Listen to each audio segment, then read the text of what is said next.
Welcome to Build Your People, the podcast where we explore what it takes to really grow and sustain a strong workforce in the construction industry. I'm Jenn Dewees, president of the Maryland Center for Construction Education and Innovation, and I'm joined by my co-host, Kathy Humm, a workforce strategist with deep experience helping employers find and keep the talent that they need. Today, we're diving into one of the most urgent challenges facing our industry, the workforce shortage. With experienced workers retiring and not enough young people entering the trades, construction companies are being forced to rethink how they recruit. We're excited to be joined by two leaders who are doing exactly that. Erik Klebahn of Harkins Builders, where they developed an internship program for the winter for field workers, giving new talent early hands-on exposure even during the slow season. And Christina Selby of Altimate Electric, who helped launch one of Maryland's first youth apprenticeship programs at IEC Chesapeake, creating a pipeline straight from high school into the electrical trade.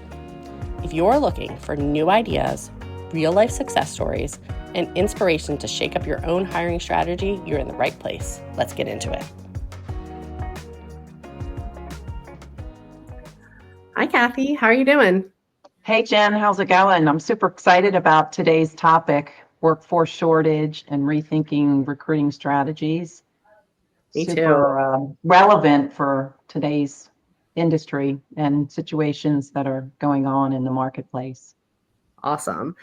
For any of you that are viewing this online, you see that Kathy and I have actually two guests today to help us with that. We have Erik Klebahn of Harkins Builders and Christina Selby of Altimate Electric. Each company and each person here has pioneered unique approaches to attract and retain talent in the construction industry. And each company is building their pipeline of talent as the wave of baby boomers exit the workforce. So Christina and Erik, before we get started, if you wouldn't mind taking a moment to introduce yourselves and give us a brief overview of your businesses and how long you've been with them. Great. So I don't mind getting started. Jennifer, Kathy, thanks so much for having me on the podcast today. So Erik Klebahn, Director of Talent for Harkins Builders. We're 100% employee-owned construction general contractor based out of Columbia, Maryland. We do work up and down the East Coast. We do multifamily residential, commercial, and government construction. I've been with Harkins for going on 4 years now. I actually spent majority of my career on the talent solutions, human capital management side of things, working for a large recruitment agency, working with a lot of companies in the AEC space, solved just this topic, how to attract and retain the best talent in the marketplace. Awesome. Hi, I'm Christina. I work with Altimate Electric. I've been here about 8.5 years now. Actually started in our estimating department as bid coordinator. And I got to learn a little bit about the electrical trade because I came from a food industry, so completely different world when I entered into construction. And then about 1.5 years in, I took interest in HR and started transitioning into HR. Did a lot about our healthcare benefits and recruiting, and those are still some of my main responsibilities to this day. So I go to a lot of our recruiting events and talk to all the kids in the high schools and meet our new talent, do all the onboardings, and just bring all of our new talent into the industry. So wonderful. You guys definitely have your work cut out for you in this industry in which we are fighting, stealing, poaching people from other businesses and trying to change cultural ideas about what careers in construction are. So I'm grateful for you both being here to share what's working for your companies with our listeners. Awesome. Yeah, it's interesting.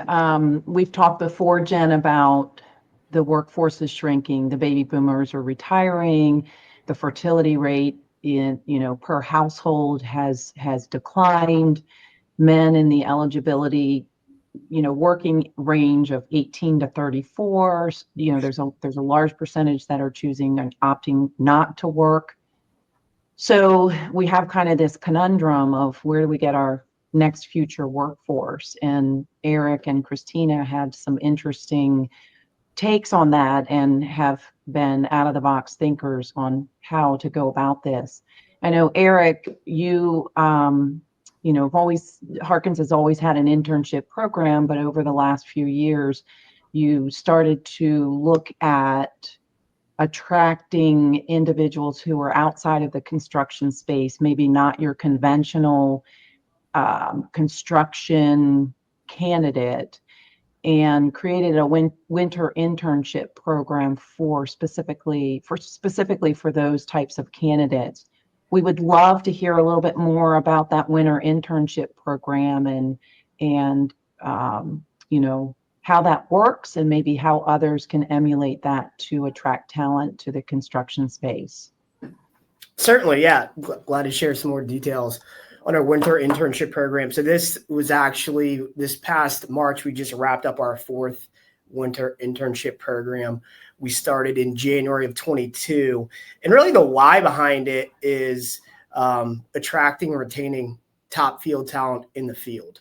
So we've got 2 primary career tracks at Harkins. We've got our project management career track, and then we got our field superintendent career track. And so our summer internship program, which we've been doing for years and years, is really good at finding those up and coming 4-year college degree folks that want to get out, go into what we call a project engineer role with Harkins, which is kind of like a junior mini project manager role. And a lot of those folks end up becoming project managers, assistant project managers with the company. And it's been a great vehicle for filling those roles on the project management side. But like most construction contractors, where we struggle is keeping and finding talent in the field. So we looked at the winter internship program to say, hey, what types of folks could we bring into the company that might want to stay in a superintendent role and stay in the field to get to like a lead superintendent role for Harkins.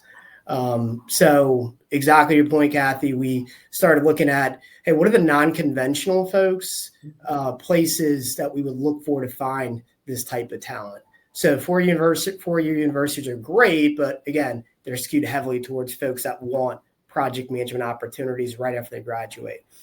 So we looked at community colleges, trade schools, folks that are working out in the field right now for other trades that maybe want to try out the management side. And so that's really been the core demographic that we've looked for.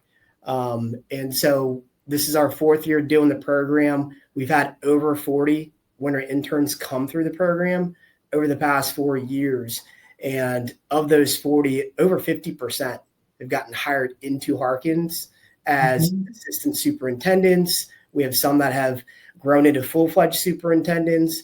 We have some that have gone the path of estimating. We even had one that last year just killed it in the field and goes, hey, you know what? I really want to get into accounting.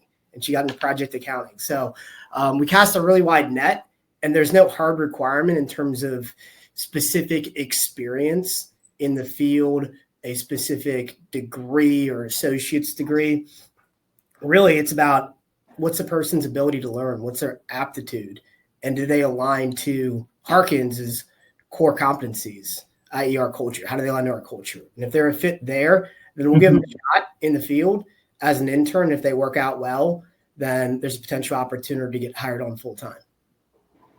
I had to tell you that people come to me all the time that are looking to get into the construction industry. And the fact that you look for career changers and folks that don't already have that experience has led me to recommend Harkins to a lot of those folks. For that reason, you definitely are thinking outside the box you're growing your own instead of trying to, poach superintendents from other folks. And superintendents can, really name their price these days, because the traditional pathway of bringing somebody into a superintendent role has been from the trades. But when the trades, as Christina knows, are struggling to get folks in them, you got less people in the trades, you got less people to graduate into that management role. And you probably have less people even in management positions in the trades too, because you're, trying to catch up all the time. So I really, we were talking before we got on about all the transferable skills of other industries. And you guys are really, really doing that. So it's really cool. It's definitely a model for others to emulate. Absolutely. And Christina read a little bit about what you're doing, and I would love for you to share with the audience your going at this from the youth and attracting them when they're younger and really building your workforce. So Yeah. tell us a little bit about that. Okay. So our owner, one of the biggest things he likes to promote is that we're all about opportunities. And he is always asking, how do we get people more interested in the trades? Not just our trades. He's promoting all trades. He wants people to join the industry. He's noticing that there's a lack of interest in the trades, and he's like, where's this falling short? And it's because the schools don't really have the opportunities for kids to understand what they'd be getting into. A lot of schools will promote college, and kids think they need to go to a 4-year college in order to get a job. So he early on, before we adopted this program, he would have me going to schools, and we would talk to different classes, and just try to get them excited about the industry in general, and let them know that there are other career pathways out there for kids that don't feel college is right for them. And then a few years ago, IEC approached us and said, hey, we have this new youth apprentice program where we're going to have our high school students in their senior year go to school half a day because they've already met most of their credits. They only need a couple core classes to get them through to graduation, and they don't see themselves going to college. So we want to get them excited and join a trade. Would you be interested in joining? And I'm like, absolutely. Let me talk to our It's a team. no-brainer. Yeah. Yeah. And our team was like, why would we not? Let's do it. We'll worry about the logistics later. Just go for it. So we started up with them, and it's been fabulous for the last few years. We've really enjoyed it. And that Amazing. program is for all different trades or just for the electrical trade? Right now, I'm not sure if other trades are doing it. For us, it's just been electrical through IEC. I Okay. believe there are some other schools that are starting to adopt it as well. So this is actually what you guys are a part of is called Apprenticeship Maryland. And it is a youth apprenticeship program that the Maryland State Department of Education runs. And it is not just for construction trades. It's not just for electrical. It's for literally any industry that wants to do it. And IEC has a model which is called STA, which is School to Apprenticeship. And that's what you guys are in. And not all industries have this, actually. Only really because there are very few industries outside construction that use adult apprenticeships. So the construction industry actually has a competitive advantage because the state of Maryland sees the STA model, what you guys are doing, as the gold standard. And they actually see IEC's model as like the gold standard of gold standards because they've been so successful. You guys were the first ones that they brought on, from what I hear, but they've now, I think last year or this current school year, they've got like 45 kids in the program. It's insane. They're in like 6 counties in the state, but all 24 counties and the city of Maryland do have this opportunity. Just some of them really use it more than others. What county are you guys working with? Do you know? Actually, we started with only one county, and we are working with both 2 counties right now. We're working with Howard County and Montgomery County. And those are the 2 of the counties that are using it the most. Baltimore County is, I think, right behind. But they all counties in the state of Maryland have a mandate now that by 2030, 45% of kids graduating will have completed the youth portion of a registered apprenticeship and or received industry recognized credentials. Those That's ones, amazing. the ones that you guys are doing get both, right? They're getting industry recognized credentials as well as starting a job and making like crazy money too. Yeah. That I wasn't making when I was, 17 years old. That's awesome. So what kind of success have you seen? I know Erik was saying that they've kept 50% of their interns. What percentage of how many years have you been doing this, and about how many people do you think are still with you that started as I believe this might be our 3rd or 4th year. I want to say probably our 4th year doing it. And we probably have 60 65 to 70% still with us. That's great. Really great. It's the average of apprenticeship program after the first year only has 50% of their. And I think that's really a testament to how these kids are being brought on, because you've got the schools helping recruit them too, right? Yeah. So they're yeah. And it's The this counselors community. do. Go ahead. Sorry. Go ahead. The counselors do a really good job of like getting them ready for this, and then IEC, they do their due diligence as well, and they let them know that this is not an easy task. They let them know that this is difficult. So there's only been a couple we've actually lost to this just not being the right fit for them. So they're doing a fabulous job. It's really awesome. Love to hear that. What I was going to say is that this is a community effort with the construction industry, general contractor. Erik, you at Harkins, you need solid superintendent, solid trade partners to be able to do what you do, and it all comes full circle. I just listened to a podcast from Patrick Lencioni, Burn the Resume, and it resonated with me. And he talks about, three key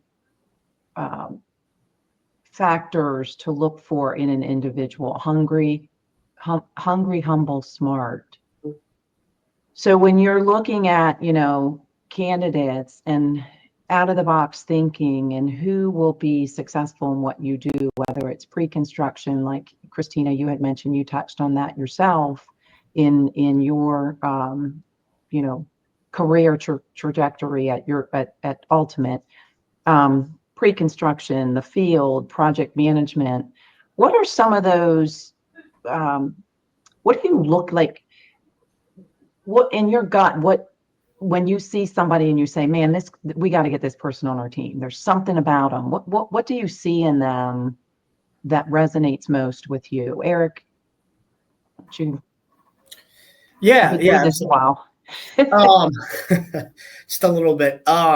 So yeah, I think, in my opinion, having worked for a company at Harkins that really understands and believes and lives the guiding principles, that's the difference maker in terms of if you're living in your guiding principles, and that's how you're hiring, that's how you're promoting, that's how you're offboarding if you're not aligned. If you're living into that, it makes it a lot easier in terms of making sure you have the right cultural fit with that hire, versus if they're just words on paper and no one really lives into those guiding principles. Those are the companies that have a big challenge, in my opinion, in terms of hiring based off of those attributes or whatever's important to that culture, right? Yeah.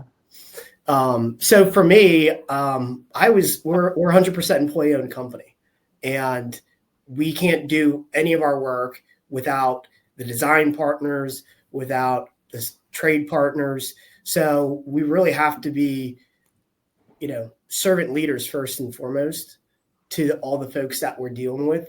And so one of our guiding principles is stewardship.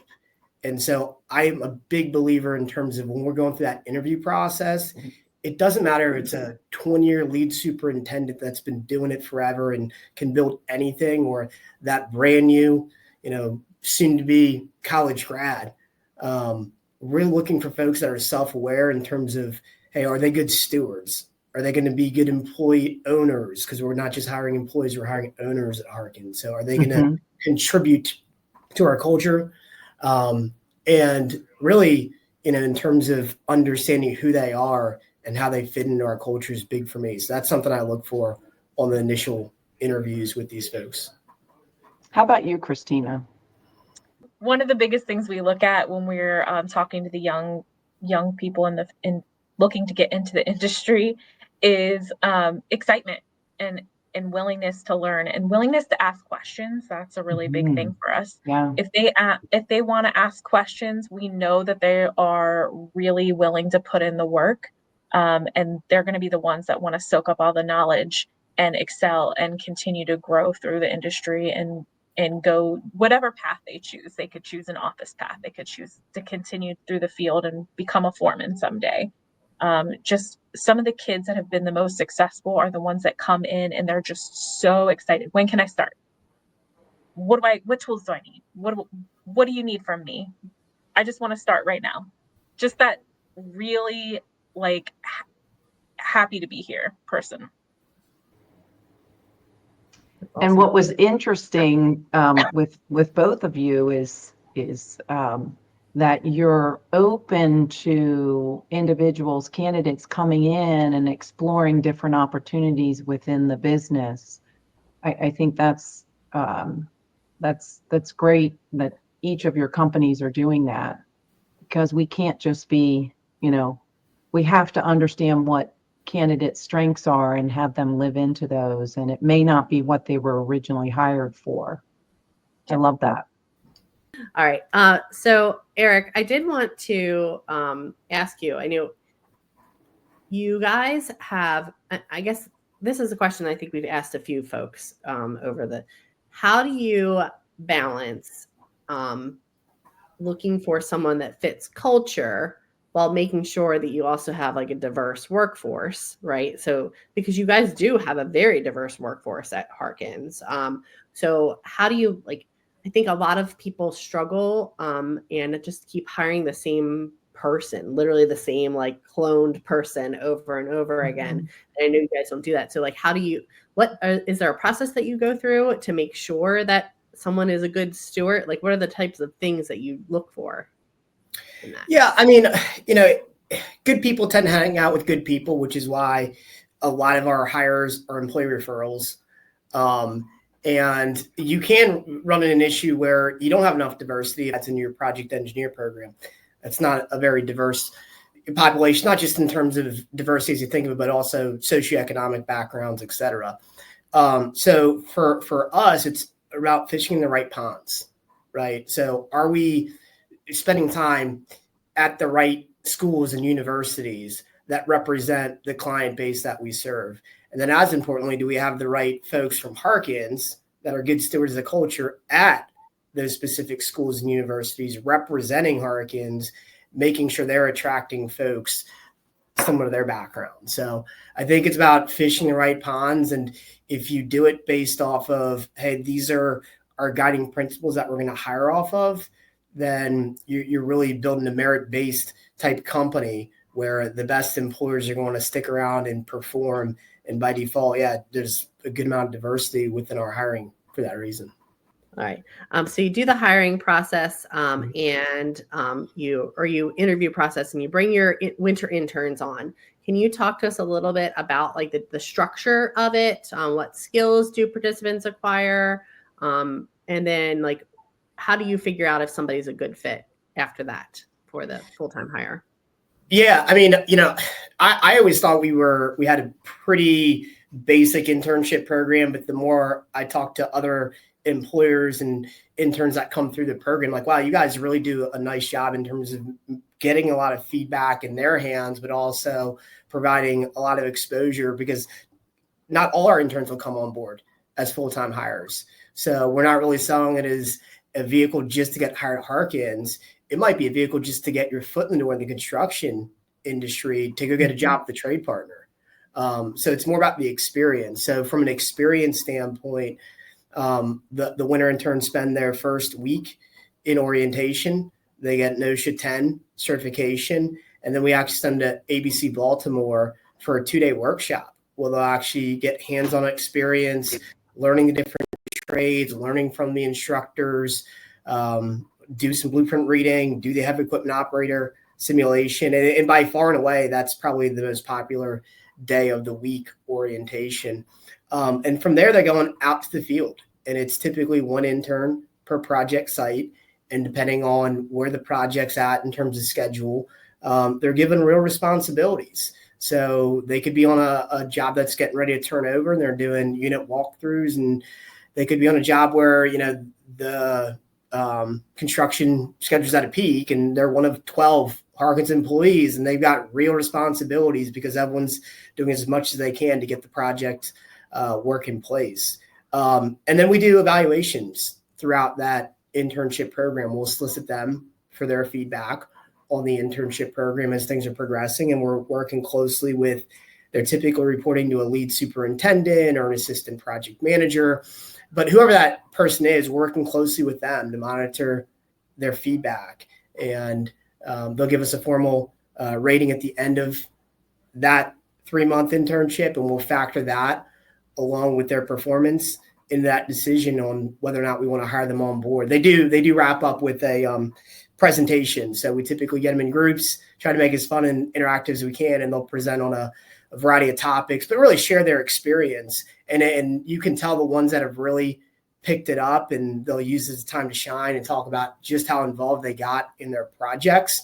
And then we wrap up with offers that following week. So like I said, we just wrapped up our winter internship program for 2025 a couple weeks ago. And I think we got just under 50% of that group in full-time positions with us as well. So funny. Our viewers know that years ago, I worked for Harkins Builders, and one of the senior project managers wanted his son to work come on board as an intern. And he said, he was there for years. So he said, just give him a broom. And I said, we don't work like that. We give them a computer, and they learn Procore, and they learn all of these great skills that Erik is referring to. So I thought that was kind of comical that we've come a long way in the construction industry, where they're not just getting a broom as the low man on the totem pole. No, that's absolutely right. And, we've had winter interns in the past that have just become so key to that project's performance that while we weren't able to offer them a full-time opportunity, the teams have asked, hey, could they stay on through the end of that project? Because they're actually handling a real phase or task that's important to the job. Yeah. So we want to keep them around. And if they want to pick up a broom and clean up the job site, I'm going to say no. On that same vein, Christina, you had mentioned earlier that this youth program, it's a big commitment. So share with us what that looks like for an individual who goes through that. And is it just education, or are they getting some on-the-job training similar to what Harkins does? Absolutely. So once we bring them on, usually they are going to school half days, 4 days a week at high school. And they actually work for us half a day, 4 days a week as well. Most of the time it's, they got to get up really early in the morning, 3, 4 in the morning, get to a job site, and they stay there till about lunchtime. And then they go to high school. And then on Fridays, they go to IEC to get their apprenticeship training as well. So they're getting high school, they're getting on-the-job training, and they are also getting their first year of apprenticeship classes completed all at the same time. So it is a huge commitment, and it's not an easy task. We think these young guys and gals are amazing, because what senior in high school wants to do all that? They usually just want to, enjoy their senior year, lay back and, ride out the rest of the year and figure out what they want to do after graduation. And these kids have taken a huge initiative to kickstart their careers by starting early. Fabulous. Yeah. That's remarkable. What I've heard is that some of these kids, and I don't know about yours, but some of them are still athletes. Yep. So on top of all that, they're, going to lacrosse practice or the play or whatever. It's huge. So think about that. As a construction industry, we're always saying we just need somebody who's going to work hard and we can teach them the rest. That is literally the epitome of somebody who's going to work hard. Absolutely. This is, I could scream it from the rooftops. This is literally the best opportunity that the education system is giving us right now here in Maryland. We are one of 4 states that has this opportunity. It is very rare, and we are very lucky. Every time I go to a national convention and talk about this, everyone is jealous of what's happening here in Maryland. So kudos to you guys for taking advantage of that. Thanks. Awesome. Wonderful. I'm wondering, so how, you both have done some pretty innovative recruitment strategies. How are you measuring the success of this beyond just the hires, let's say? What key performance indicators are you using to monitor ongoing success? I think I look heavily at retention. I think retention is your best tool for recruitment, or can be your biggest obstacle if those numbers aren't where you want them to be. And so I think taking care of your current employees, making sure that they've got good career paths and they're not just showing up every day for a paycheck, but they're working in a place where they can be successful and they're growing their career. And I think if you can do that, I think the talent attraction side, it's never easy. There's no silver bullet, I can tell you that. But it definitely makes things a lot easier when you've got great people that want to refer other great people to work at the company because they love the company so much. Yep. I have seen stats that have said that doing like learning and development and apprenticeship and other innovative workforce solutions doesn't just increase the retention of the folks that are in that program, but of the whole company. Have you seen any kind of similar stats? Like when you've done these, have you kept more people on? Yes, absolutely. Yes. Okay, awesome. So one thing I wanted to ask, and going a little off script here, Jenn and I have talked a lot about construction, and it's such a huge opportunity for so many. And it years ago, they had VOTech in the schools, and now it's coming back, not as strong as it was, but one of the obstacles that we find is it's the parents and educating them about construction as a viable profession, career for their son or daughter. And so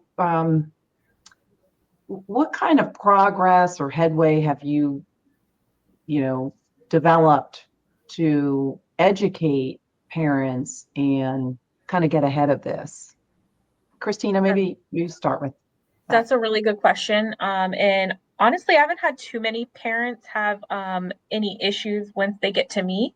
However, I have been at some recruiting events, and there's kids saying, well, my parents want me to go to college and I want to explore a trade, but I'm not really sure what I'm going to do. Generally, I would refer them to ABC or IEC, whoever is at those events, to talk to them.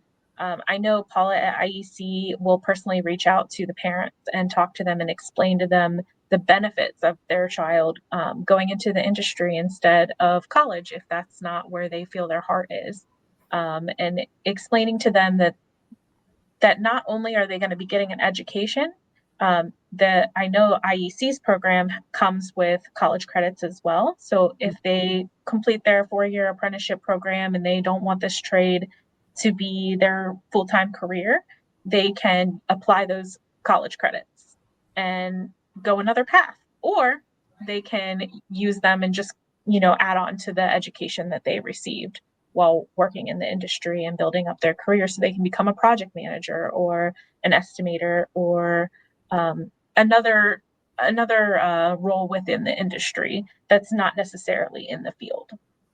Jenn, what's that equivalent for the program if you go through do you know that, the 4-year? Is it a year of credits for undergrad or something? Yeah, I'm not 100% sure. I think all of them are different. And honestly, I think sometimes it depends on the university or the community college that they're going to accept and what the apprenticeship provider has worked out, right? So like ABC Baltimore, for example, I think has an agreement with Community College of Baltimore County that things are transferable. And I know depending where IEC is working in the state of Maryland, they have different community college partners. Like in Frederick, they're going to be with FCC. Howard, they're working with Howard Community College. So it all depends. And I think the community colleges are a little more, have more motivation to be flexible now because they are apprenticeship providers as well. And it's all that blueprint work. I will say when it comes to the parents too, parents have to sign off on their kids to participate in a youth apprenticeship with the school. Like there's no way so the school does a lot of work too in convincing parents, but you're right. It's on every one of us in this industry to be ambassadors. Yeah, that's why MCCI has our ambassador program, because we're constantly hearing from schools, not just those work-based learning coordinators that are getting kids into these programs, but also the career and college readiness teachers, the the CTE teachers that are teaching. They want to hear from industry folks because they know that even if those kids are learning electrical or carpentry or whatever, they're seeing the tiniest little snippet of the actual industry, and then where you can go from there. I guarantee none of us here is doing anything that we studied in high school with reality, right? So even if those kids start off as like, and honestly, your options in high school are really usually limited to what you can get to via school bus or your parents are willing to drive you to. So if your local school, and every school district in the state of Maryland does it differently, but like in Baltimore County, there isn't one tech center. Like all of the high schools have different CTE programs in them. Some will have electrical, some will have HVAC and carpentry or whatever. So it's whatever school you can get to, and that's what you're learning. And then other ones like Anne Arundel or Howard or Carroll have like tech centers that they bus people to. So your options are a little more wide when you get there. But still, it's like, what if the seats were filled in the thing that you wanted to study? You wanted to be a plumber, but now you're in the electrical program because that was what they could get you in. So what they're learning in high school is, this tiniest little bit. And then when they get this opportunity to work in the real world and see what it's really like to be an electrician or a construction manager or whatever, their minds are blown and they have their paychecks as a result too. Yeah. Both of you mentioned some big industry organizations, ABC, IEC. Erik, when we were in the waiting room, we talked a little bit about organizations and outreach on where you find your talent, and you mentioned the military. Would love to hear that story about how you tapped into that market and how it's expanded your candidate pool. Yeah, absolutely. So we love our veteran population at Harkins. We've done a lot of proactive things like the DoD Skill Bridge program, getting a MOU in place with them. And we've got a lot of veterans within Harkins, including our president, CEO. So it's a community that is very tight knit, and they enjoy getting out there and networking, I found, and getting more veterans into the company. And so just leveraging that population the best we can. And I think, Kathy, what we were talking about in the waiting room was, some of the challenges with folks coming from outside of private sector employment, i.e. like the military or government, is their resumes don't always align.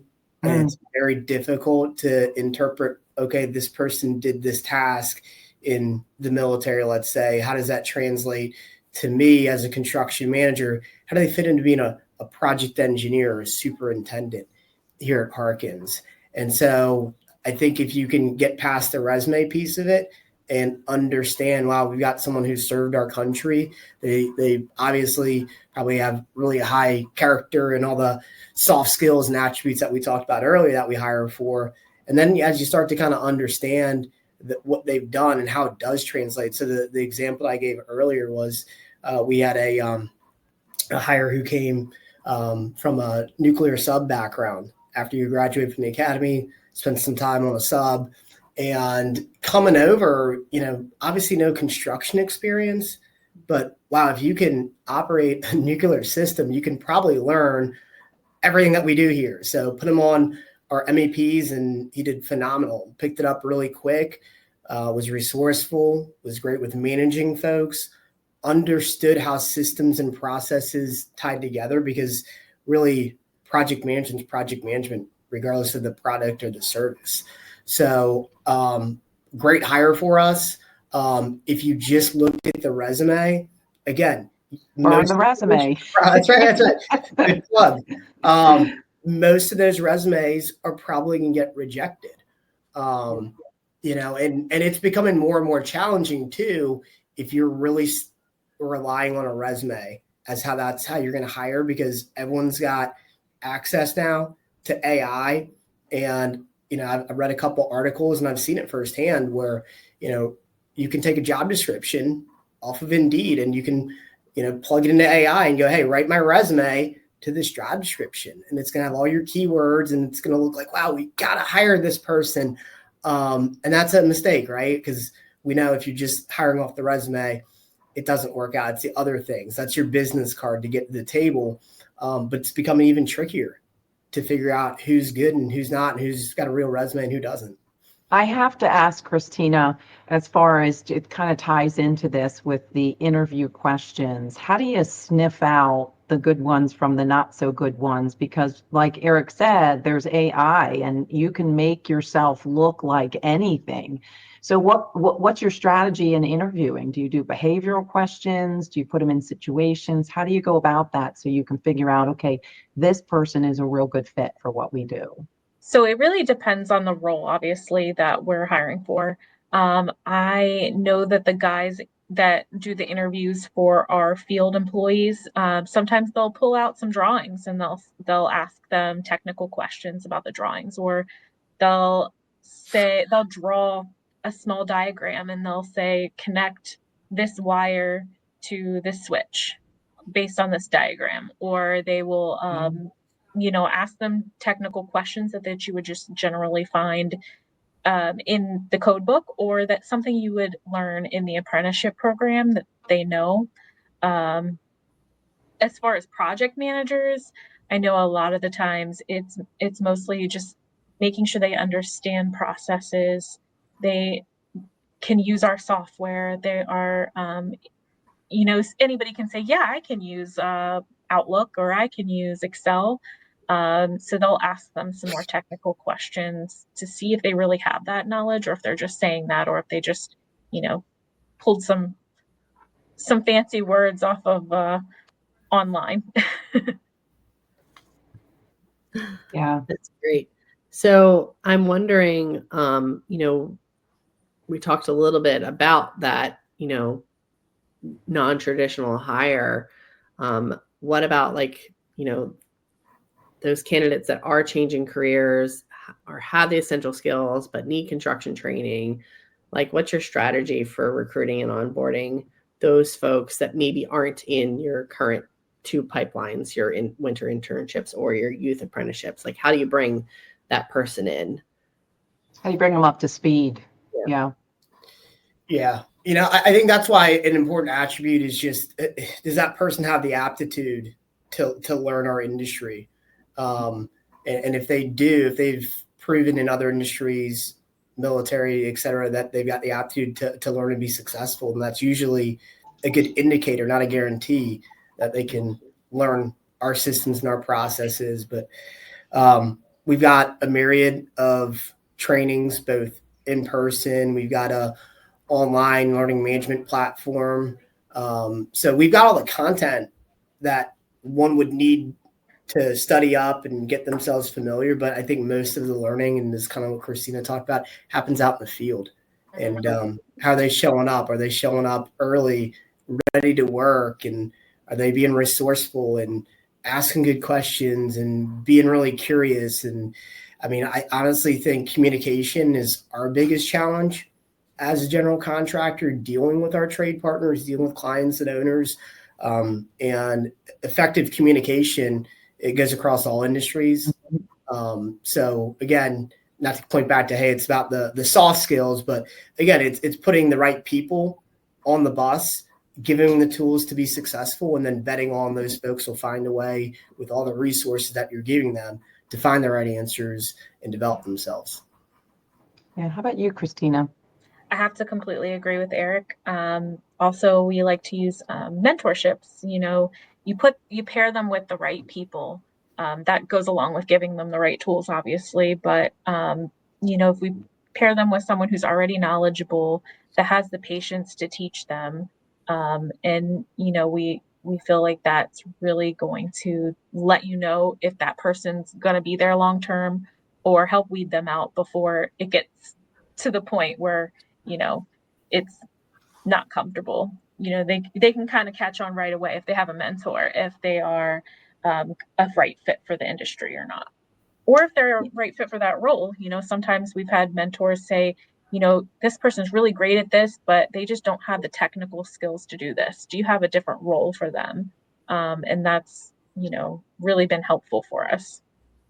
Yeah, and those mentorships are always really good too for baby boomers and those that are retiring, getting that knowledge into a younger like pairing a younger person maybe that has good technology with an older person that has the skill of, they're a true builder or electrician, and pairing them together to transfer that knowledge. Absolutely. I oftentimes, so I'm big with associated builders and contractors, and I go to a lot of networking events, and oftentimes I hear, we can't find good people. Can you help me? How do I find people? So you guys have figured a little bit of the secret sauce. What kind of advice would you give to people that if they came up to you and said, we can't find good people, where are you finding them? What are you doing? What's your secret sauce? That's $1 million question, right? When it comes to talent acquisition. So, dig deep, Erik. Yeah. Dig deep. Yeah. I would just be curious, and again, I think everyone's got this same problem, which is why we're here. But the problems are different in terms of the why behind the talent attraction problem. And I really focus on, hey, well, where's your gap? Right? Because if your gaps, kind of what we've been talking about, is pre-apprenticeship and entry level and your pipeline, that's a good gap to have. If your gap is at the mid-level or senior level and you're constantly backfilling leadership roles, you probably got to look at, hey, it's maybe not just a recruitment thing. There's probably some other things there that the company needs to spend some time on, in terms of why would you lose that type of folks? Because as much as we do, and we do hire externally for, mid-level roles, we need a lead superintendent because we've got more work than we can, support. And we flexed as many people up into that role. But every time you bring in somebody that mid-level or that senior level, it's taking jobs from your people underneath. So I think that's a big risk point. And usually, it's also a question of, hey, are you foregoing some of those attributes that we talked about earlier for the sake of buying up the experience in the resume? And is there a trade-off there? So my first question would just be, hey, how did you get to that spot, and where exactly do you feel like you need the support? I love that too, because honestly, bringing somebody in, mid to late career, you're paying for them to have been trained by somebody else in a way that you don't do business. And sometimes maybe there is a gap, right? And there is a gap in the knowledge base of your current leadership. But if there isn't, and it's just because you can't retain people, that's hard. And they come with a hefty price tag too. Yeah. But I also love that. I was going to real quick, but I also love, I very rarely hear somebody say the fact that you're taking jobs away from the people below, because it is true. And because you hope to keep them on forever. You don't want to lose them. Yeah, it's a trickle-down effect, right? Because if I'm hiring, that recent college grad and saying, hey, here's a career path for you to get to a project manager, but I'm constantly flooding that pipeline from the outside, then inherently you're going to go, okay, well, are you developing your people? Like, why can't the other folks that are in this role that are supposed to be ascend into that project manager, why are they not able to get there? So it's a lot of mixed messages. And again, I agree with you completely. The higher up the pecking order you tend to hire tends to be more of an impact in terms of the culture, because they're touching more people. So you start to erode some of that culture a little bit as well, unintentionally. Yeah, and building your own is key. Developing them from a younger, fresh, newer set of eyes and carrying them through the organization. Christina, what are your thoughts? If someone came and asked me that question, I would probably say use your resources. your employees are your best recruiting tool. Start with them. If they really buy into your company and your culture, they're gonna send you people. They're gonna say, "Oh, I have friends," or they're gonna go out and they're gonna be your salesman. They're gonna convince their friends to leave whatever company or whatever industry that they're in to join our industry or join our team. Probably about 80 to 90% of our hires are usually based on referrals. Aside from that, use your resources through the schools, through your community. A lot of community outreach will bring you candidates. Awesome. And the recruiting, the employee referral program and having some sort of incentive is really important, because it's not just Christina recruiting or Erik, it's the whole organization, and it's a win-win. They bring somebody in that's good for the team. They also get some sort of monetary reward, or however you have it structured. So I think that's a good takeaway for others, is to make sure you have that set up. Give your employees language, an elevator pitch of how you attract talent, 2 or 3 key things about the organization. Harkins, we're employee owned. You'll be part of the ownership with the company, and some sort of pitch to bring them in and get them in front of either you, Erik, or Christina. But it's really, really important. Absolutely. Yeah, I think that's a great point, Kathy. And I don't think it's about the monetary piece. I think you should have an employee referral program. We have one that pays out cash depending on the level of the folks that you're referring in. But I just think it invites the employees into the recruiting conversation. And you're absolutely right. I think Christina said it perfectly earlier. When I came on board at Harkins and we had 250-ish employees, let's say, it was like, hey, we have 250 recruiters that we can tap into that all have unique, experiences and networks that we can leverage. And, if you're keeping your folks happy, then they want to do the right thing. They want to work with their friends. I have one last question for each one of you. So after listening to this podcast, all of our listeners are going to want to try some new out-of-the-box recruitment strategy. What's one piece of advice for them that you would give before they dive in deep? That's a good question. I would say keep an open mind. Don't be afraid to get creative. And, not everything works out, so it's okay to fail, but keep trying. Don't give up. Love that. Yeah, and I would just echo, the emphasis on the resume piece of it, and try to look beyond just that piece of paper. I think we're just so trained in HR and recruiting to just focus so much on, do they have the right company name? Do they have the right job title? And just understand these are people that we're dealing with. And they're all bringing different, unique perspectives, and just making sure you understand, who you are as a company, what your culture is, and what it takes to earn a spot on your team. I love that. I want to thank you both. Thanks, Kathy, for helping us get these awesome guests on. And thank you both. And thanks to our listeners. We hope you enjoyed our latest episode of season 3 of the Build Your People podcast, as we continue to tackle the construction industry's biggest HR issues.